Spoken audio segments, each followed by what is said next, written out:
सवाल: एक Olympic games में सबसे ज्यादा गोल्ड मेडल जीतने वाला खिलाड़ी कौन है? अलिफ नेडो नादी, बे कार्ल ल्यूस, जी माइकल फिलिप्स, दाल क्रिस्टन ओटो।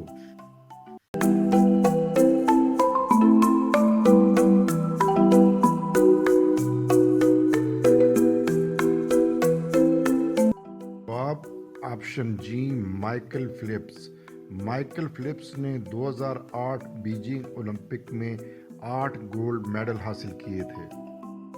माइकल फिलिप्स ने ओलंपिक्स गेम में सबसे ज़्यादा मेडल्स हासिल किए हैं। उन्होंने ओलंपिक्स गेम में 28 मेडल हासिल किए हैं, जिनमें से 23 गोल्ड मेडल हैं।